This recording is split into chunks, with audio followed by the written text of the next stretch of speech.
So let's continue with the properties of transition elements. Now, दो ऐसी properties हैं transition elements की जो टिपिकली ट्रांजिशन मेटल्स के अंदर ही होती हैं, बाकी मेटल्स ये प्रॉपर्टी शो नहीं करते। वो क्या है? Number one, transition elements show variable oxidation states. ठीक है, अब ये जो एक प्रॉपर्टी है ना ट्रांजिशन एलिमेंट्स की, ये आपको बाकी एस ब्लॉक एलिमेंट्स में नहीं मिलेगी। Transition elements show variable oxidation states in compounds. Oxidation states. अच्छा, अब ऐसा क्यों है? पहली बात ये आपका ये क्वेश्चन होना चाहिए कि सर बाकी एलिमेंट्स में ऐसा क्यों नहीं होता कि वो एक से ज्यादा ऑक्सीडेशन स्टेट शो करें। इसकी सिंपल वजह ये है कि क्योंकि 4s और 3d का जो इलेक्ट्रॉन्स का जो एनर्जी गैप है ना वो बहुत छोटा होता है, तो इसका मतलब है कि they can use both 4s and 3d electrons to show different oxidation states. ठीक है, अब इसकी लॉजिक बता दूं। This is because of the small energy gap, because of a small energy gap between 4s and 3d electrons। ये है असल बात। सो दे कैन, देखो इसके अंदर वो क्या करते हैं, इनके अंदर जो टेंडेंसी होती है, so they can use both 4s and 3d electrons, hence they can lose both 4s and 3d electrons। ठीक, असल बात ये है, देखो बाकी नहीं होता भी, मैं इसके बाद ऐसा नहीं होगा क्योंकि उसका एनर्जी गैप है ना वो बहुत बड़ा होगा, लेकिन ट्रांजिशन एलिमेंट्स में ये हो जाएगा क्योंकि इनका एनर्जी गैप छोटा होता है। ठीक है, ये जो आपको पता है ना इलेक्ट्रॉन सबसे पहले आउटर शेल से बाहर निकलते हैं ना, तो अब ये जो इसका जो 4s है ना, 4s और जो 3d का सब शेल होता है 3d, अब आपको पता है 3d के अंदर 5 होते हैं। अब ये 3d है, 1 2 3 4, ये 3d है और ये 4 छोटा है, स्मॉल एनर्जी।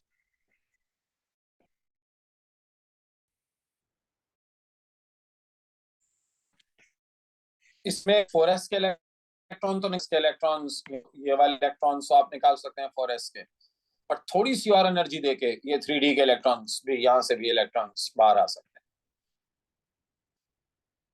ठीक है, तो फॉर एग्जांपल अगर 4s में 2 इलेक्ट्रॉन्स हैं तो वो 2 इलेक्ट्रॉन भी लूज कर सकता है, और अगर आप थोड़ी सी और एनर्जी दें तो वो 3d के इलेक्ट्रॉन भी लूज करने लग जाता है।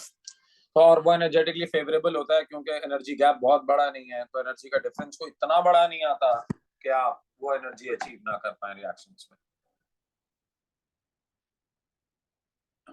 Do you understand what I am saying?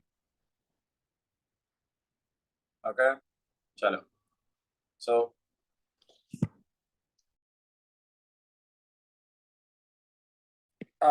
मैं कैल्शियम की एग्जांपल देता हूं। In S block elements example calcium. अच्छा देखो मैं इसकी एग्जांपल देता हूं, अभी मैं इसकी एग्जांपल देता हूं। एग्जांपल, अब ये तुम्हारे पास, चलो ये निकल, अच्छा उससे भी पहले, चलो पहले मैं आपको इसकी ऑक्सीडेशन स्टेट्स जो एग्जिस्ट करती है ना मैं वो दिखाता हूँ। तो ये एक मैंने एक समझे डायग्राम है, जो एक बुक से मैंने ये डायग्राम यूज किया हुआ है।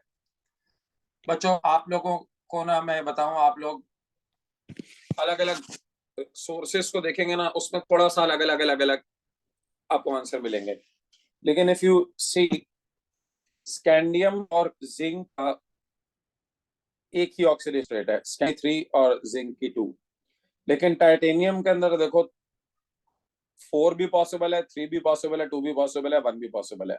अच्छा, इसके अंदर जो सर्कल वंस है ना, note the circle ones are stable circle, the stable oxygen states.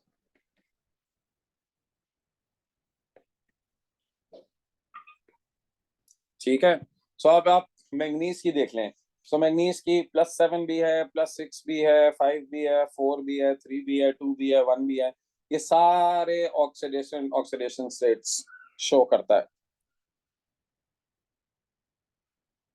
अब इसकी कंपाउंड है ना KMnO4,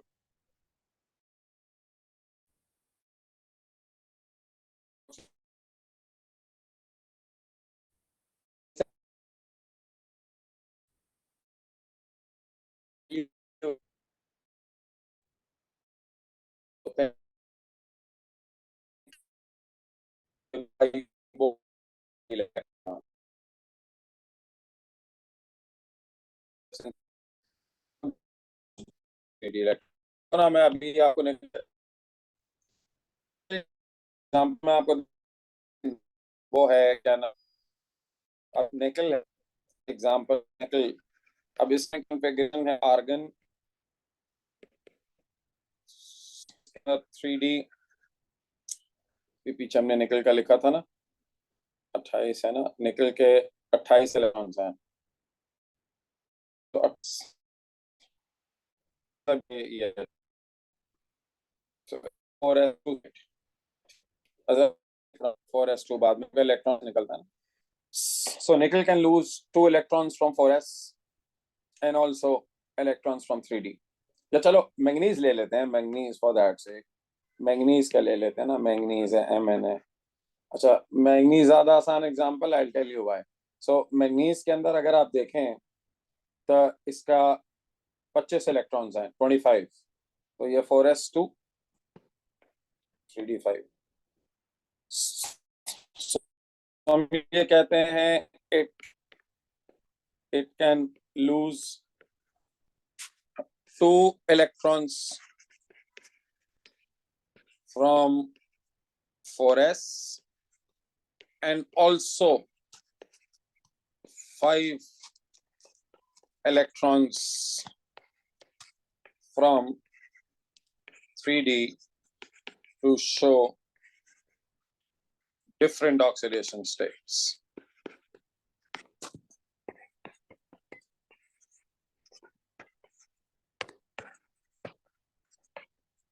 ठीक है,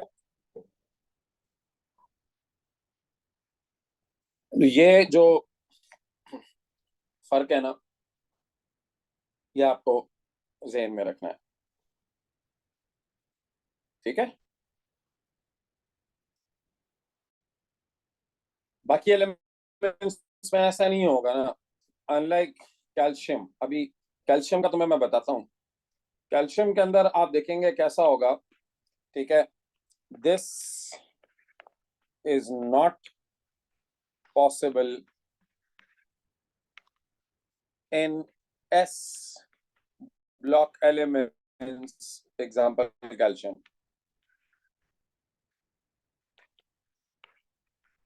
एग्जाम्पल कैल्शियम। मैं बार बार आपको कहता हूँ, मैं कैल्शियम के एग्जाम्पल इसलिए देता हूँ क्योंकि वो उसका इमीडिएट पड़ोसी है। ओके, अच्छा, अब देखो कैल्शियम का इलेक्ट्रॉनिक कॉन्फ़िगरेशन अगर आप 1 सेकेंड लिखें तो इलेक्ट्रॉनिक कॉन्फ़िगरेशन लिखना 1s2 2s2 2p6 3s2 3p6। अब देखो 3p के बाद आता है 4s। अब ये जो 4s, और देखो इसमें बीच में 3d नहीं है ना, उसमें 3p के बाद 3d था, फिर 4s था। अब इसका जो तुम्हारे पास 3p और फिर 4s का जो एनर्जी गैप है वो इतना बड़ा है, ये आपके पास हो गया 3p और ये हो गया 4s, 3p and then 4s ना, ये 4s2, ये 3p। अच्छा, अब this energy gap is too big.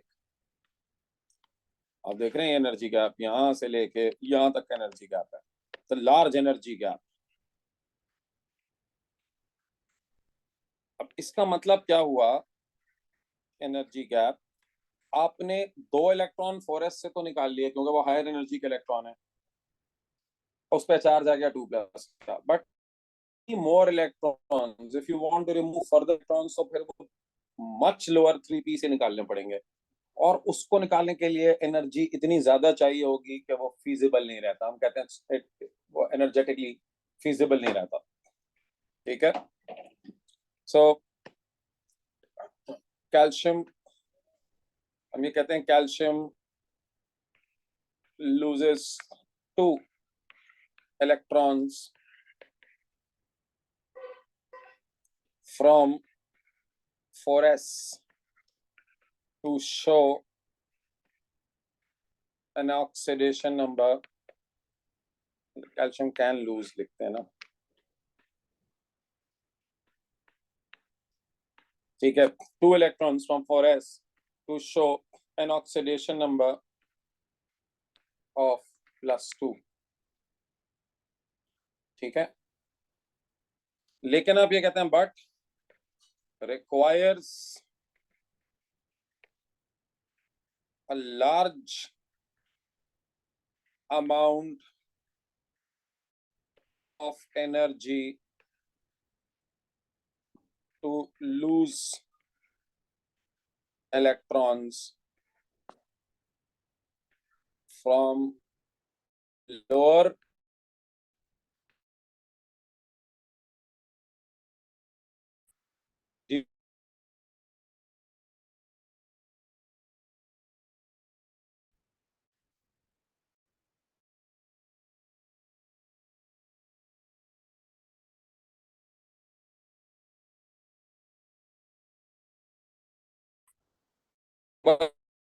move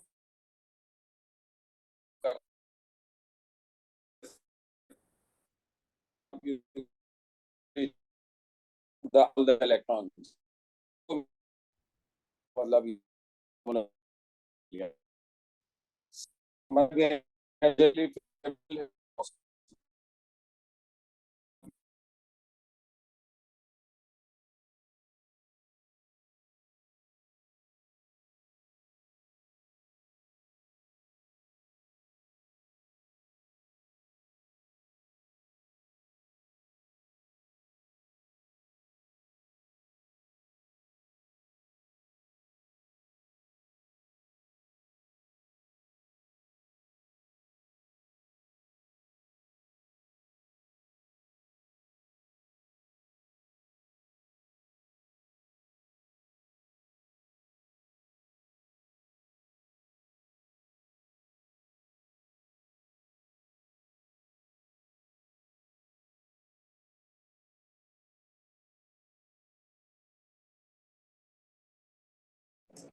हाँ जी, आई थिंक कोई ग्लिच आया था, बट एनीवेज आपको मेरी बात समझ में आ रही थी सब लोगों को?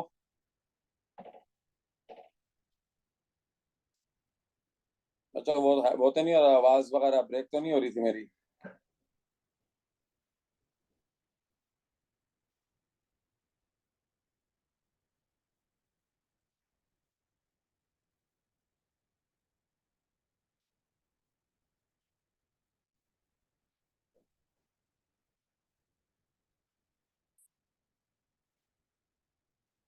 अच्छा चलिए, हाँ ठीक हो गया।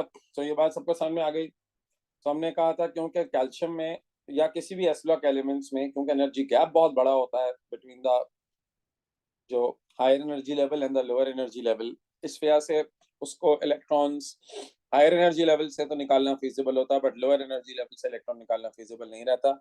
इसीलिए हम ये कहते हैं वो डिफरेंट ऑक्सीडेशन स्टेट्स नहीं शो कर सकता। लेकिन आप लोग जब ट्रांजिशन एलिमेंट्स की बात करते हैं तो क्योंकि उसका 4s और 3d का एनर्जी गैप छोटा होता है, तो इट इज स्टिल फीजिबल कि आप 4s के बाद 3d के इलेक्ट्रॉन्स भी निकाल सकें। ठीक है, बहरहाल कमिंग बैक टू दिस, तो ये एक डायग्राम है ये डायग्राम आप लोग ड्रॉ कर लीजिएगा, अभी आप चाहें तो इसकी तस्वीर ले लें, खैर ये फाइल मैं आपको सेंड कर दूंगा। सो ये डिफरेंट ऑक्सीडेशन स्टेट्स हैं। इसके अंदर आप देखें जो ऑक्सीडेशन स्टेट मैंने सर्कल की हुई हैं वो स्टेबल ऑक्सीडेशन स्टेट्स हैं। देयर आर मल्टीपल रीजंस कि इनके ऑक्सीडेशन स्टेट्स ज्यादा स्टेबल क्यों होते हैं, कम होते हैं, बट बहरहाल ये आप इनमें से, अच्छा आपको सारी याद करने की जरूरत नहीं है। आप, मैं हमेशा बच्चों से कहता हूँ कुछ कॉमन आप याद कर लें, इनमें से सबकी सारी स्टेबल ऑक्सीडेशन स्टेट्स याद करने की जरूरत नहीं है। ठीक है, एक एक दो दो सबकी याद कर लें। वैसे आमतौर पर निकल की 2+ है, ये तो हमें यूजुअली पता ही, हमने इतने सारे कंपाउंड्स में निकल के ये देखा। आयरन की आपको पता है 2+, 3+।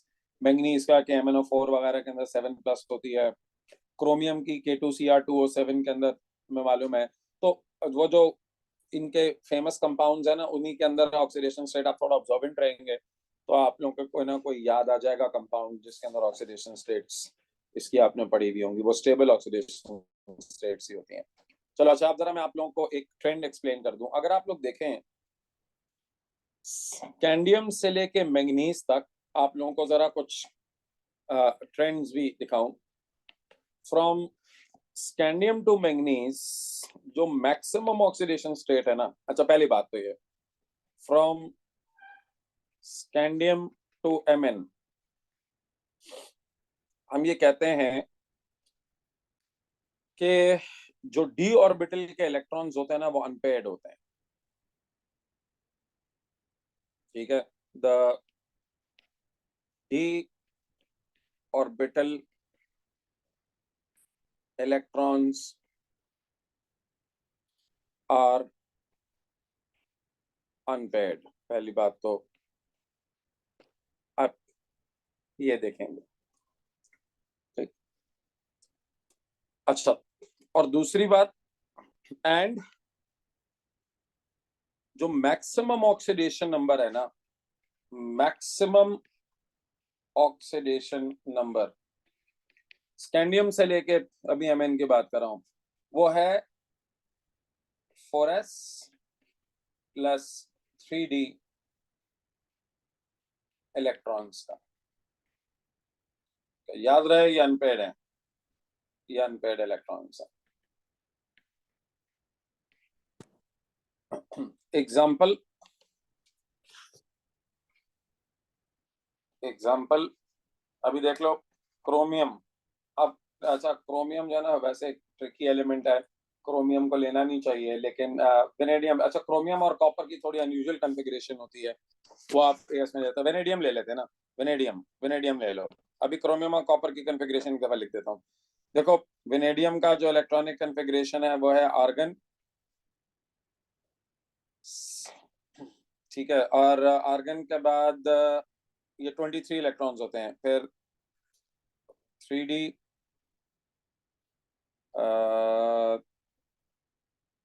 4s, एक सेकेंड, इसका 21, 22, 23 ना, तो 3d1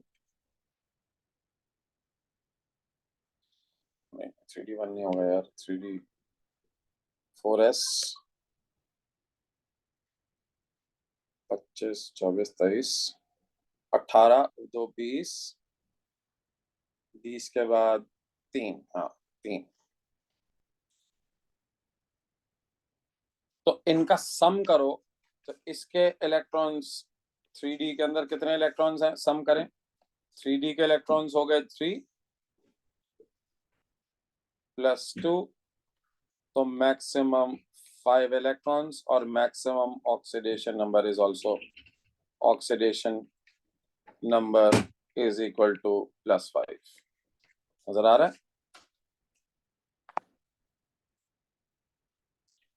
तो आपको स्कैंडियम से लेके Mn तक जो मैक्सिमम ऑक्सीडेशन नंबर है ना, वो आपको सम ऑफ द 4s और 3d के इलेक्ट्रॉन, लेकिन याद रहे कि 3d के इलेक्ट्रॉन जो होते हैं ना वो अनपेयर्ड होते हैं।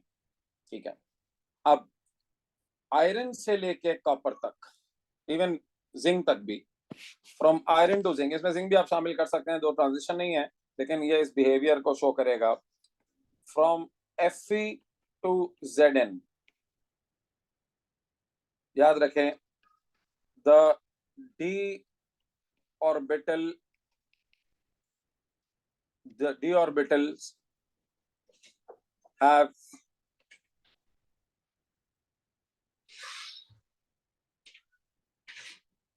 paired electrons.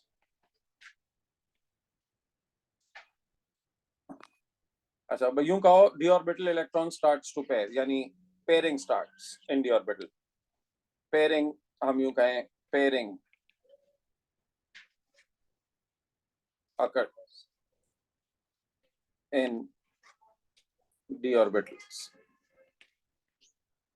अच्छा, अब आप कहेंगे कि सर पेयरिंग होने देने से क्या होता है, लेकिन बच्चों इसके अंदर जो है ना वो एक ऑर्बिटल, अब इसमें क्या होता है, इसके अंदर फ्रॉम Fe टू Zn जो मैक्सिमम ऑक्सीडेशन नंबर है ना, मैक्सिमम ऑक्सीडेशन नंबर वो इक्वल होता है to the sum of 4s electrons, लेकिन इसके अंदर plus unpaired 3d electrons.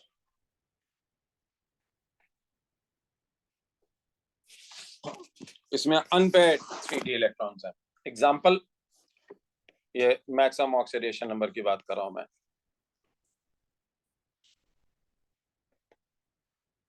Maximum oxidation number example दे रहा हूं मैं आपको इसकी. देखो, इसकी एग्जांपल में सबसे पहले आयरन देख लो. अब आयरन के टोटल जो इलेक्ट्रॉन्स हैं वो है 26 इलेक्ट्रॉन्स. ठीक है. सो आर्गन, उसके बाद 4s2, ये हो गए 20. अब ये बचे 3d6. तो तुम अगर इसकी कॉन्फ़िगरेशन देखो, 3d6 और फिर 4s2 ना, 3d6 में 1 2 3 4, ठीक है, फिर 4s2. अब इलेक्ट्रॉन्स अगर अरेंज करें, आपको मालूम है एक एक इलेक्ट्रॉन डालोगे पहले, 1 2 3 4 5 और फिर पेयरिंग होगी. ठीक है, और 4s2. तो इसके अंदर ये 4 इलेक्ट्रॉन्स अनपेड प्लस ये 2 इलेक्ट्रॉन्स, तो 6 हो गया. ये इसका मैक्सिमम ऑक्सीडेशन नंबर है. आप जाके देख लें, आयरन में जो मैक्सिमम ऑक्सीडेशन नंबर है वो है 6.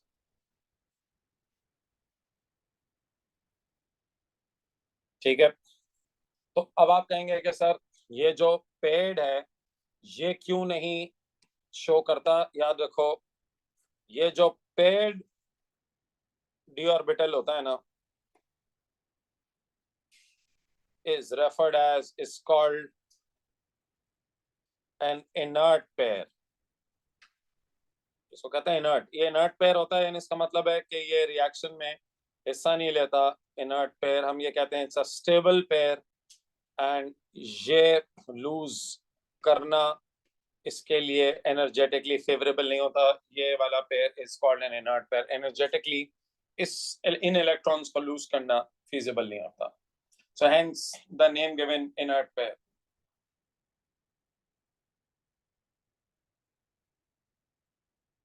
समझ में आगे बात. तो इसी तरह से आगे जाके भी तुम देखोगे ना,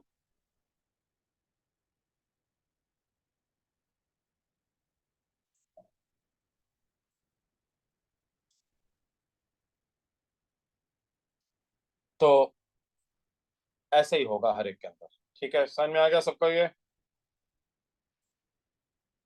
चलिए गुड. अच्छा, ये तो बात हो गई वेरिएबल ऑक्सीडेशन. अच्छा देखें, तकरीबन सारे ही जो है ना वो ऑक्सीडेशन स्टेट्स ऑफ +2 शो करते हैं, और तकरीबन सारे ही जो है ना वो ऑक्सीडेशन नंबर +1 भी शो करते हैं. ज़ाहिर है ये 4s के इलेक्ट्रॉन्स हैं जो ये इस्तेमाल करते हैं. तो almost all of them show an oxidation state of +1 and +2. ठीक है, बिकॉज ये जो अपने जो 4s के इलेक्ट्रॉन्स हैं ये यूज करके ऑक्सीडेशन स्टेट ऑफ +1 एंड +2. तो हम ये भी बात लिख देते हैं कि almost all show an oxidation state of +1 and +2 by using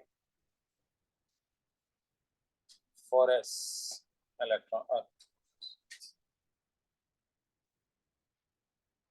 ठीक है। अच्छा भाई, अब एक चीज यार, ये तुम लोगों ने एएस में पढ़ी हुई थी, copper and chromium have slightly unusual configuration, electronic configuration, and copper and chromium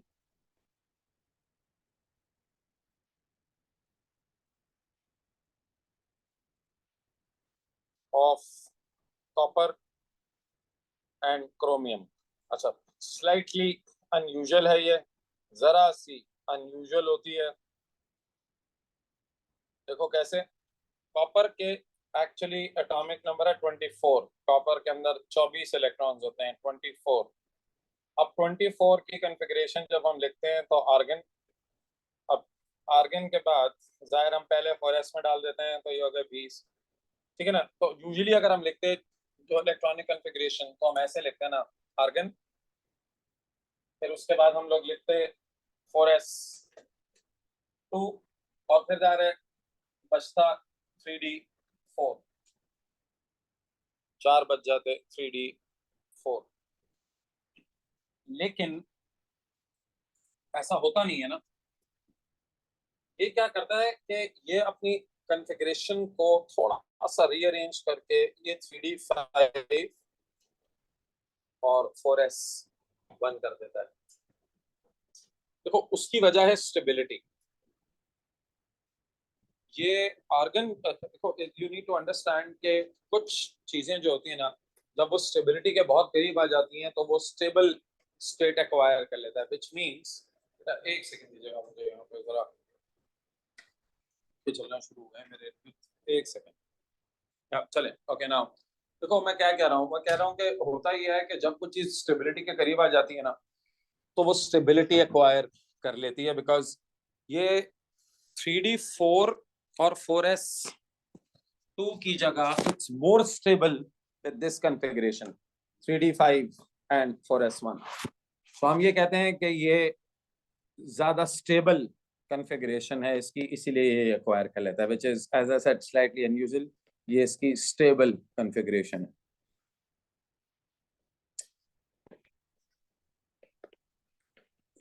असल में कहते हैं कि जो 3d है ना, वो ज्यादा स्टेबल होता है when it is half filled और completely filled. Same goes with copper. Copper के अंदर होते हैं 29 इलेक्ट्रॉन्स, ठीक है। अब 29 इलेक्ट्रॉन्स को अगर हम वैसे अरेंज करते हैं जैसे हमने सीखा है टेक्निक, तो हम यूं करते हैं भाई, आर्गन, फिर 4s2 और 3d9। लेकिन वंस अगेन ये अपने आप को जरा रीअलाइन करके ये हो जाता है 3d10 on 4s1। Same reason वही, कि एक इलेक्ट्रॉन को देखो आगे पीछे करके जो है ना, वो अपनी कॉन्फ़िगरेशन को वो स्टेबल कर लेता है। हम ये कहते हैं कि d orbital is more stable, d orbital is more stable when it is half filled और कंप्लीटली फिल्ड, ठीक है। d ऑर्बिटल, d सबशेल कहना चाहिए इसको, ऑर्बिटल भी नहीं कहना चाहिए, क्योंकि ऑर्बिटल तो एक बॉक्स है ना। d subshell is more stable when it is half or completely filled।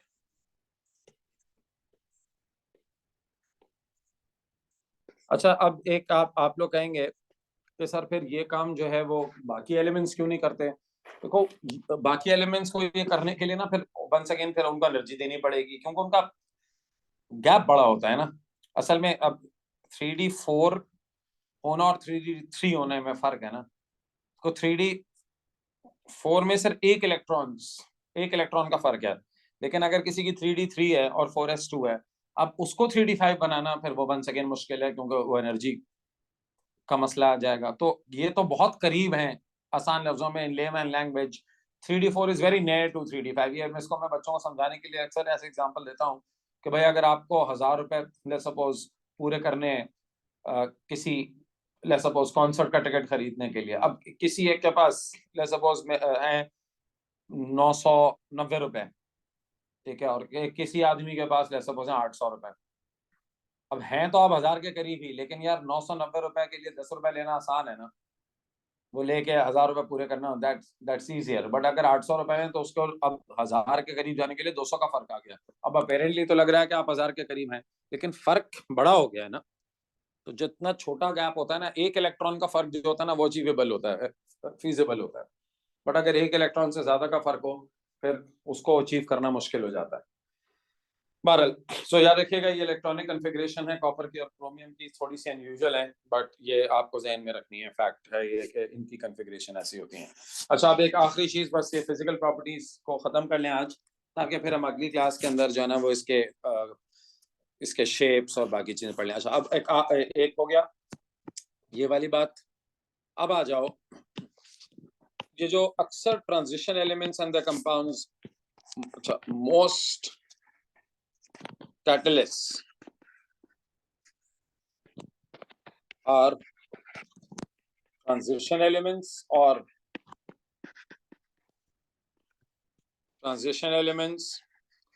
their compounds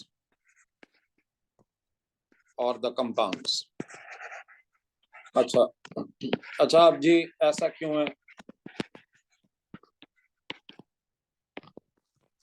आखिर इनमें ऐसी क्या खासियत होती है कि ये अच्छे कैटलिस्ट बन? अच्छा, इसका मतलब मैं हरगिज ये नहीं कह रहा कि दुनिया में और कोई एलिमेंट या कंपाउंड कैटलिस्ट नहीं होता, लेकिन बहुत सारे कंपाउंड्स या एलिमेंट्स जो कैटलिस्ट हैं वो ट्रांजिशन है, ठीक है। अब इनके देखो, हम लोग पढ़कर आए हैं कैटलिस्ट ऑलरेडी, होमोजेनस और हेटेरोजेनस कैटलिस्ट। इसकी दो वजहें होती हैं। देखो, एक वजह तो ये होती है कि इनके अंदर क्योंकि वेरिएबल ऑक्सीडेशन नंबर्स होते हैं ना, तो दे कैन एक्चुअली कंबाइन। आपको याद है ना, हमने जब ट्रांजिशन एलिमेंट्स की थ्योरी पढ़ी थी तो हमने कहा था कि वो जिस तरह वो आपको मैंने Fe2+ और Fe3+ की एग्जांपल दी थी ना, reaction between iodide and S2O8 2-। I hope you remember that. तो उसके अंदर मैंने कहा था Fe2+ और 3+ यूज कर सकते हैं। असल में इनके अंदर due two variable oxidation states ये क्या कर सकते हैं, ये आसानी से इलेक्ट्रॉन गेन या लूज करके इंटरमीडिएट्स बन सकते हैं, ठीक है। सो इसकी दो वजहें हैं, due to variable oxidation states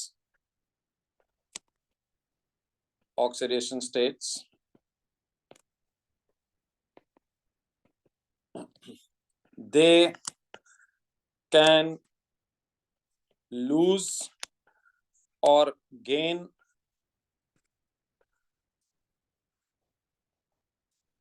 electrons in a variety of ways.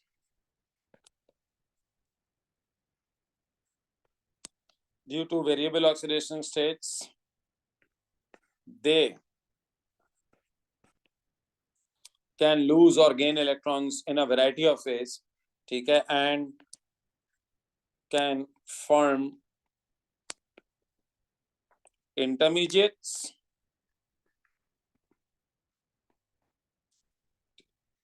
which can be regenerated,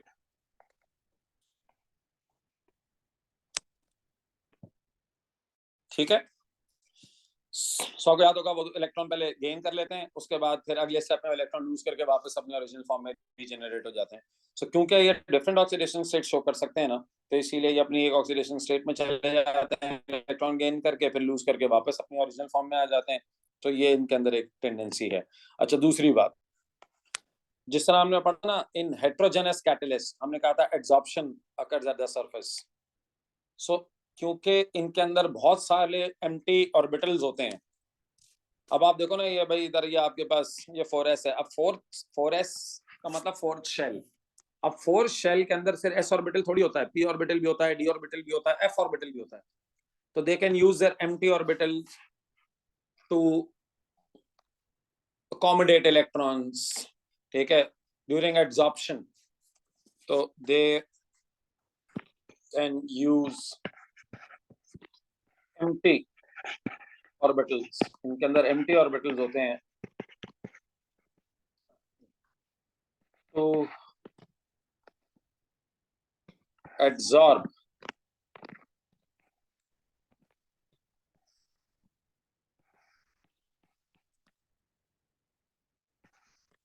adsorb,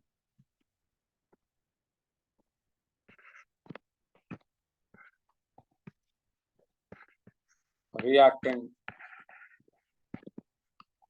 अच्छा, एड्सॉर्ब का मतलब होता है यानी बाइंडिंग टू द सरफेस ना, तो they can use empty orbitals to absorb reactants, ठीक है, which bind to surface of catalyst and then